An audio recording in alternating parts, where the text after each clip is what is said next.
Welcome to the Nevis Newscast for Friday, April 27th, 2018. I'm Donis Wilkinson-Keynes. A number of new initiatives undertaken by the Ministry of Agriculture were recently announced by the Honorable Alexis Jeffers at the Tuesday, April 24th sitting of the Nevis Island Assembly. Mr. Jeffers, who is the Minister of Agriculture, spoke about the developments.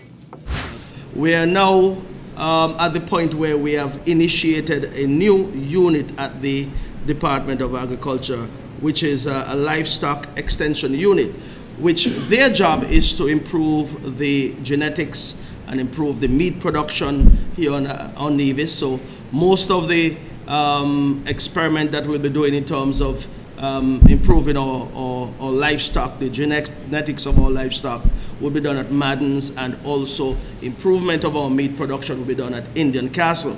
We have solicited the help of professionals from the Ross University School of Veterinary Medicine, and this is a partnership that we're hoping will bear fruit in the short term and in the long term for both the Department of Agriculture and also our livestock farmers here in Nevis as well.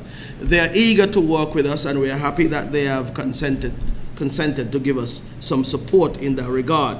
So that is some improvement we're hoping to see over the next couple of months going into next year. As noted by Minister Jeffers, the Department of Agriculture has also received the first new tractor that was donated by the Republic of China, Taiwan, and will put the equipment to good use. That tractor has been put to use since it came in here last week. The objective of procuring all of these new equipment, including a backhoe that would come shortly and another tractor, we have already gotten some new pickups as well, is to undertake steps to cultivate as many acreage of lands that are available to the government as possible. As a matter of fact, in the Indian Castle area, we have fenced just about 50 acres of land. And the whole idea is to clean up those lands, have them plowed, and have them cultivated with mostly root crops, whether it's cassava, yam, sweet potato, that type of thing. And the whole idea also is to ensure that if we were to have any storms later this year, of course you have root crops that are able to some extent withstand the difficulties that will be encountered at that time. So coming out of any storm, we should be able to feed ourselves to some extent for some period of time. Minister Jeffers also announced that the Department of Fisheries has a new director, Lemuel Pemberton. He brings to the job a wealth of knowledge, expertise, and I believe he has been in this field for time immemorial, many years. So I know that that department will be in good hands. I believe over the years that we have suffered tremendously in that we have had and have lost that connection with the Department of Marine Resources in St. Kitts. They continue to move forward and benefit from many of the programs and training that is available to members of staff over on St. Kitts. But we have had that disconnect, so to speak, over the years. And it has certainly shown in the way the industry have suffered. So we have made a change, and a welcome change, and in one short month we have seen some improvement in terms of the staff morale and also the interaction with our stakeholders, which are the fisher folks. Lemuel Pemberton, who worked at the Department of Fisheries from 2001 to 2011, has been involved in the fishing industry for about 40 years. The Ministry of Agriculture is partnering with the United Nations Food and Agriculture Organization, FAO, for a climate adaptation project in the Federation of St. Kitts and Nevis. Late last week, climate change advisor to the United Nations Food and Agriculture Organization, Steve Maxime, visited Nevis as part of an inception mission to alert the signatories to the project. The project is seeking to incorporate the activities of the agricultural sector into the nationally determined contributions. These nationally determined contributions are really the icing on the Paris Agreement cake, where each country, each signatory has to submit these nationally determined contributions, explaining to the world via the UNFCCC, which is the United Nations Framework Convention on Climate Change, how they are going to reduce emissions. Now, although we SIDS, the small island developing states, contribute minuscule amounts of greenhouse gases, we are still committed to reducing it even further. And as part of that, my job is to assist the small island developing states in incorporating what they do within the agricultural sector into these nationally determined contributions, to be sure that when the pie is being divided, that agriculture gets its fair share at the table. Acting Permanent Secretary in the Ministry of Agriculture, Huey Sargent, registered the ministry's commitment to the project. From the Ministry and Department of Agriculture, we're certainly happy to have a man of Mr. Maxime's caliber here with us. And indeed, this falls not gently, but snugly into what we're trying to do in terms of food security. At the end of the day, the projects and the ideas that come from this activity will engage farmers and department, of course, and to ensure that our people can continue to eat and eat healthy. I mean, because that, of course, is our mandate.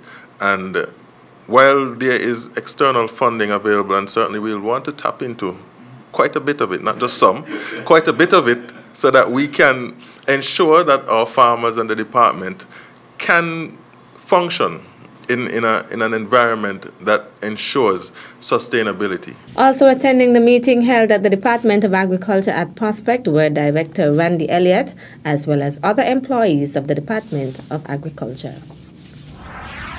All media houses and members of the press corps are invited to the next press conference, which will be held by Premier of Nevis, the Honorable Mark Brantley. The press conference will take place on Monday, April 30th from 9:30 a.m. at the Nevis Island Administration's Cabinet Room on the second floor of the Social Security Building at Pinney's Estate. The Honorable Premier will update citizens, residents, and visitors of the Federation on matters of national interest. The event will be broadcast live on Nevis Television NTV, Channel 99, and streamed live on nevistvonline.com and Nevis Television's Facebook page. The press corps will be granted the opportunity to ask questions for the benefit of the listening and viewing audience. Still to come? Once it has anything to do with the environment, Jeff will be willing to give you some funding for that project. We'll give you the details after this break.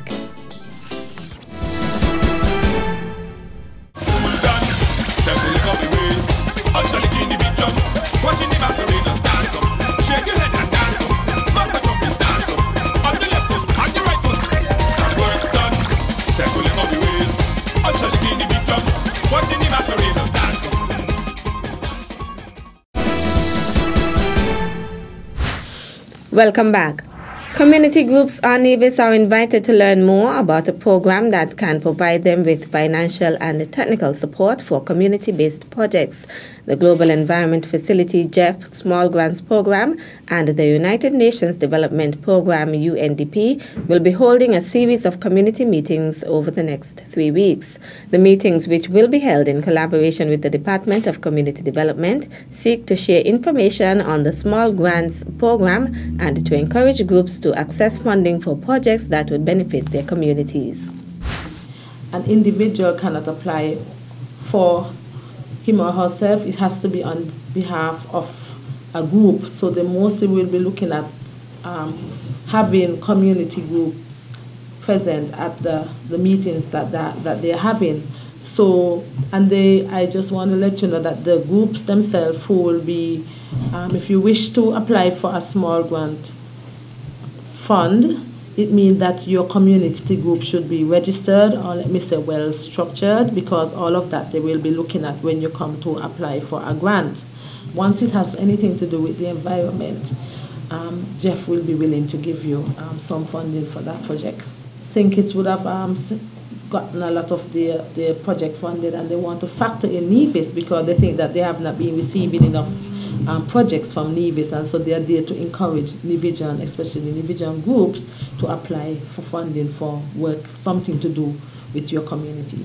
The first meeting will take place at the Alberta Payne Community Centre in Bath Village on Saturday, April 28th at 5 p.m. Other meetings are slated to take place on May 14th at 5 p.m. at the Brown Hill Community Centre and 8 p.m. at the Butlers Community Centre. and on May 19th at 5 p.m. at the Jessup's Community Center.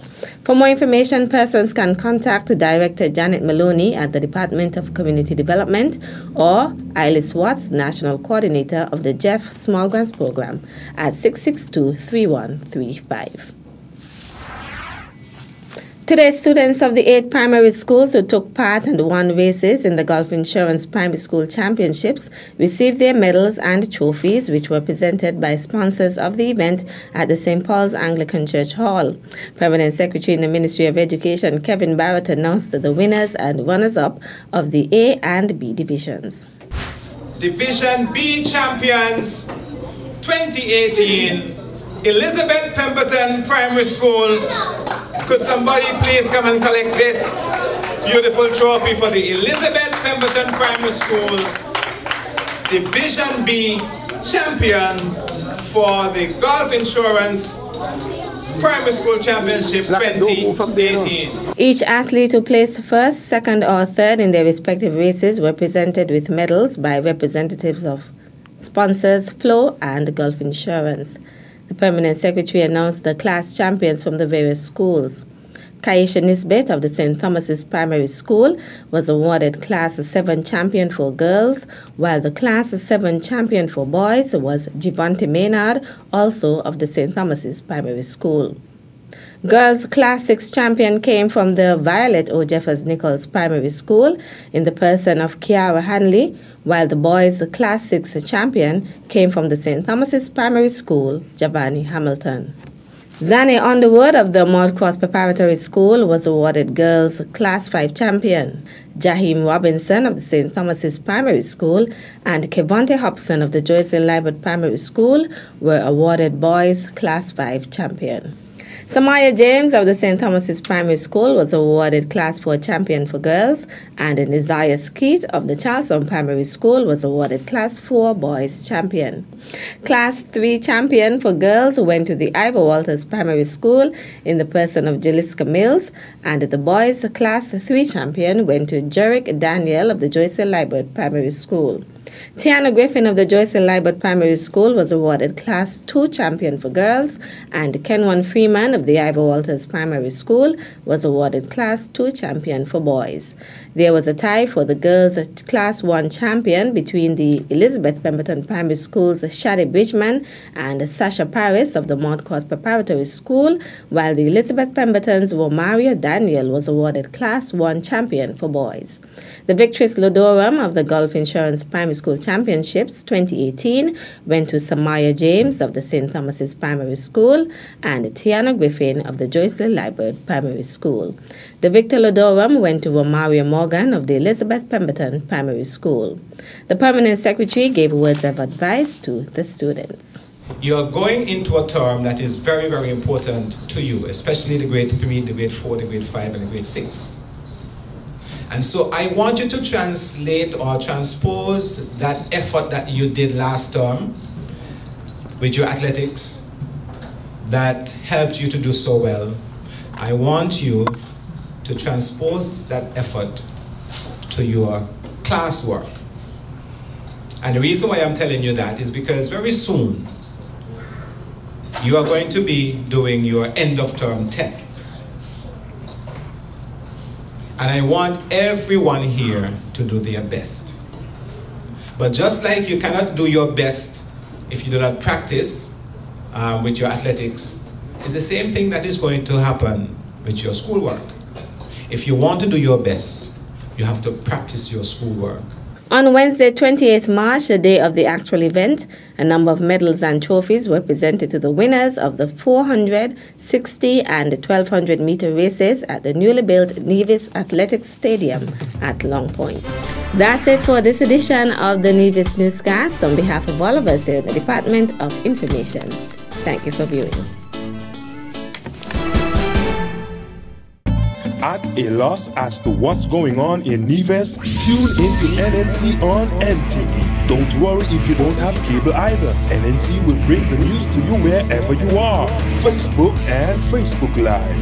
YouTube and YouTube Live. NevisTVOnline.com. Roku app, NTV mobile app, Smart TV, Apple TV, and any other IPTV platforms. When me ANC and you ANC, NNC.